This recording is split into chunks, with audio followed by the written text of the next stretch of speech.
Ladies and gentlemen, my name's Paul. Hope you're having an amazing day. I'm sure just about everyone at this point is aware that Microsoft, of course, have held their conference, and there were a lot of announcements at the official conference, including the fact that they will be bringing some games to rival platforms, and they also provided us some additional context to what their general plans are in terms of the console space. But in this video, as you probably guessed from the title, I really want to focus on the hardware side of things because there were a couple of announcements from Microsoft. The first, and this isn't really a surprise to me anyway, they're not going to be exiting the dedicated hardware market. Now we'll get deeper into this in just a moment, but they've basically said that they're going to, in the holiday period, which is going to be of course November, December time of this year, provide us a roadmap to give us a better understanding of where they're going in the console space. And naturally, of course, they're not going to be abandoning the Xbox Series consoles as well. Those will continue to be produced and sold in store shelves. Now, in terms of the claims though from Microsoft, there were a couple of really eyebrow-raising ones. Perhaps the biggest is that they are claiming that the next generation of consoles is going to be the biggest generational leap ever. And I have to say that that's quite interesting because you can take that in multiple different ways. Now, the obvious one is we're talking about the visual fidelity. So, you know, the number of pixels on the screen, the quality of those pixels, ray tracing, that type of stuff. However, that would be a very bold claim because then you go back to, let's say, the PlayStation 1 to the PlayStation 2 or any of the other consoles within those generations and compare them. And it's very difficult to imagine that you would get that kind of generational leap, or even if you go back one generation previous, so let's say the SNES or the Genesis versus the original PlayStation or N64 or the Saturn, where we started to enter the 3D era. Basically speaking, the visuals just took a massive leap forward right there. So I think Microsoft are talking about multiple different areas here. I think, of course, they are going to be discussing the visuals, and I'll get more into the tech that I'm hearing about with those consoles in a moment, but I think ultimately they are discussing things as a holistic approach. Basically, yes, the visuals, but also things like machine learning, improvements in artificial intelligence, so for example how NPCs will react to you and generating content on the fly. So for example, you will be able to actually have conversations with NPCs in games and they'll be able to respond in kind. We're seeing a lot of this already. If you're a regular viewer of the channel, you'll know that I've mentioned the ramen shop demo from Nvidia as well as their partners a couple of times, and honestly that thing has come on leaps and bounds. You can basically, as a developer, especially as this stuff gets more advanced, basically provide prompts. So you can basically say that an NPC, let's just say in this particular instance, works at a ramen shop. They have, you know, this kind of personality. You can set how friendly they are, how aggressive they are, how helpful they are, how much knowledge they have, and so forth. And then basically you as the gamer can basically have actual, you know, verbal communications. Now, of course, this stuff at the moment is very early, but we are talking, of course, about a console which is going to release in a couple of years' time. It will be very fascinating to see what Microsoft's roadmap is going forward. I also think that it's very likely at this point that they will be working on some type of handheld. Now, there have been a lot of rumors that the Surface team are involved, and honestly, I've been doing a lot of digging, and I am pretty positive that Microsoft will be working on some type of handheld. It just makes a lot of sense. Now, how this works and whether they manufacture it with their own, you know, expertise and basically create their own Microsoft version, or whether they're going to license it to others, I don't know. I have heard that they are speaking to partners, including, but certainly not limited to, Lenovo and Samsung and a couple of others, but whether anything comes of that, because those conversations happen all of the time, and just because a conversation happens, it doesn't mean that anything actually comes to fruition. So I will be very interested to see actually how that ends up taking place, what will happen, and just generally speaking, will it even be a device which is, well, basically capable of playing a game locally, or will it be a device which is essentially streaming, so you can stream from, let's say, xCloud? Honestly, again, I've heard conflicting things about that, and I don't really 100% know. I wouldn't be surprised either way, or maybe it'll be a combination of different things. Who the hell knows? I mean, let's just be honest. The Switch has done extremely well, and I've said in another video that I think that a device that is done smartly by Microsoft, so for example it has the capability to, let's say, do office tasks and also perhaps watch movies and check emails, and basically it can do a crap ton of different things. Maybe that would be quite interesting. Maybe it could link up to something like HoloLens. I honestly don't know. I'm spitballing, I'm guessing. I don't 100% know, but there are certainly a lot of, let's say, public hints out there. In regards to the actual full console, however, I have to tell you guys, I still think that 2026 is the date. Now, some are telling me it could be 2027, however 2026, just generally speaking, seems to be what the direction is for Microsoft. They do want to launch first before the PlayStation 6, which, as I've mentioned in multiple videos at this point, I believe is going to be 2028. The technology that I've heard is almost certainly going to be AMD based. They've basically ruled out everyone else quite early, and contracts seem to have been signed. So basically they seem to have ruled out everyone else over a year ago. I mean, basically, let's say 18 to 24 months ago. Then more recently, contracts have essentially been signed for, the next stage, for basically APU production and that type of stuff. Either way, semantics aside, what I can tell you guys, I was hearing from multiple sources at this point that it's Zen 5 based for the CPU, and the GPU seems to be some type of hybrid design.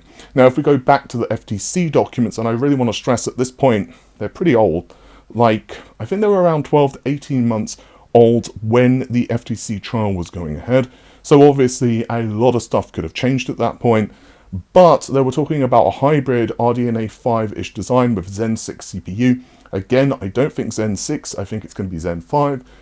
And a hybrid-based GPU, again, makes a lot of sense to me. They're also really doubling down. You can see it right there in, well, kind of black and white, that they are talking a lot about machine learning, they're talking about ray tracing, they're talking about AI upsampling and all of that other stuff.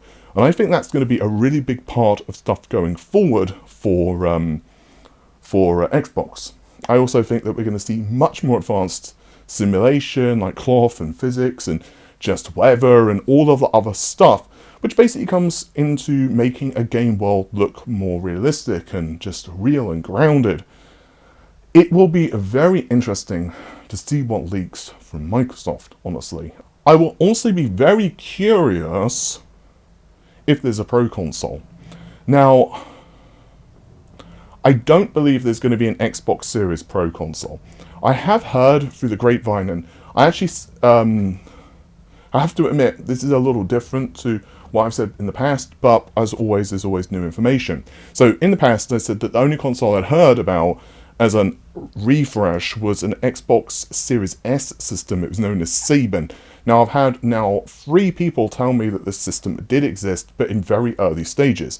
Basically, we're not even talking about like the APU being, fully fleshed out at that point. The project was essentially canned quite early. Now, it was basically an Xbox Series S kind of pro console, and I know that might sound kind of nuts, but it basically was RDNA 3 based for the GPU. There were some enhancements in terms of the general specifications, so it seemed to have more memory, but the real difference, the real kicker, was machine learning and some other stuff. And that seemed to be a kind of a chip that, or should I say like a block that was custom designed between Microsoft and AMD.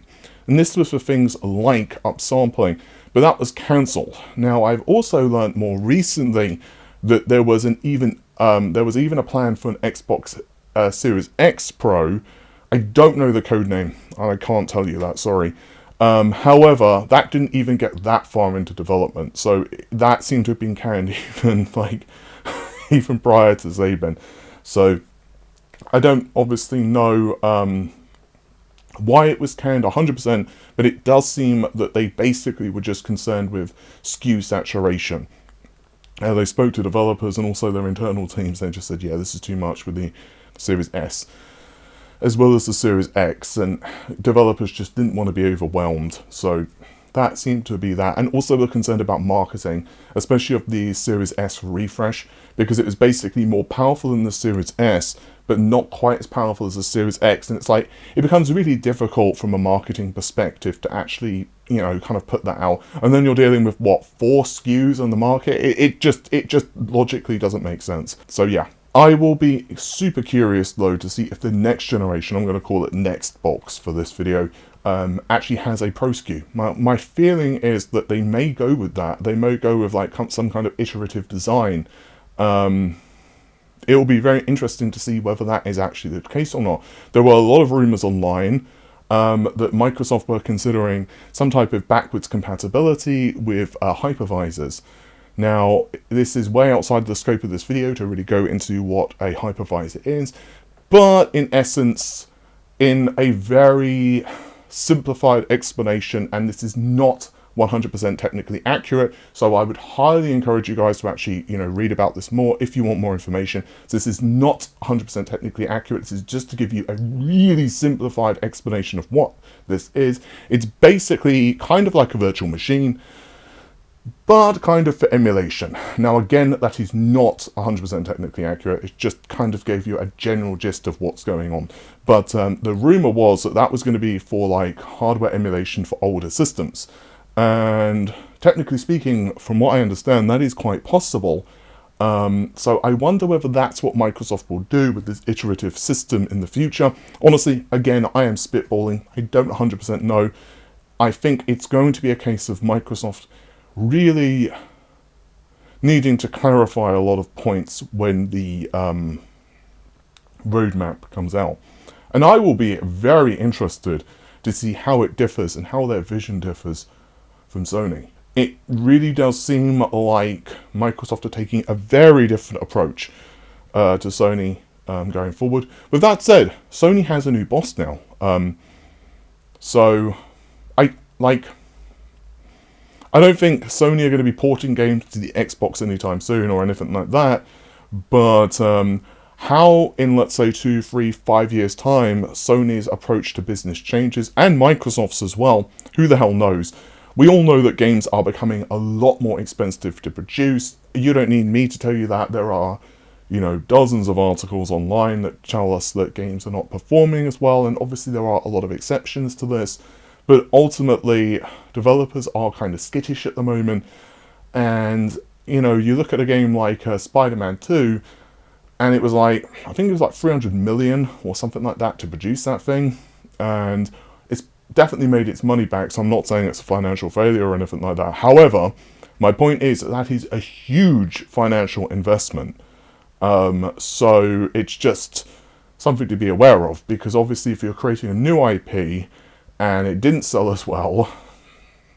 This is why a lot of studios, of course, are a little, let's just say the word skittish when it comes to kind of breaking the mold. And that's obviously a really good reason that AA or, you know, indie games are also a thing as well. So again, it will be very interesting to see what Microsoft does in the hardware side of things. I actually have some very interesting thoughts for Microsoft. I also wonder, with the APU that I've been hearing about, whether it will also get some additional technology. Like, again, with console stuff, just because it's based on RDNA 5 or whatever, it doesn't really mean that much, because Microsoft can customize the crap out of it. If you look at the PS4 Pro, it has some elements of Vega, even though the GPU is based on Polaris, so it literally has a generation, a couple of features from the generation ahead of it. So, you know, Microsoft could do that with the next generation Xbox. It's very difficult to know. Just talking about like RDNA versions and Zen versions and stuff, it's cool. It gives us a general idea of what Microsoft are doing, but ultimately, until we actually get a much better feature list, it's very difficult to know. I will say, however, that RDNA 5, to my understanding, has some really big upgrades when it comes to machine learning. I've mentioned this in a couple of videos already, but I am pretty damn certain it has matrix operations, which is from MI 300 essentially. So it basically can run machine learning instructions really well. It's kind of like the CDNA-free architecture, basically how it operates with matrix operations. And I'm also hearing that there's a bunch of other stuff in it. Ray tracing performance is up significantly, and of course that does match what Microsoft are claiming here for their slides, that machine learning and ray tracing performance are a really big deal for them going forward. With that said, guys, I think that's just about it for this particular video. I will try to clarify a few points at this stage. There's some stuff that I'm hearing, but I'm not confident enough to say on camera because, quite frankly, there is so much confusion out there at the moment. It's really difficult to know what is and what isn't true. So yeah, I will of course keep you guys updated. If you've enjoyed the video, you know what to do. Leave a like on the channel and also on this video, and of course subscribe to the channel. And I'll see you soon. Take care of yourselves. Bye for now.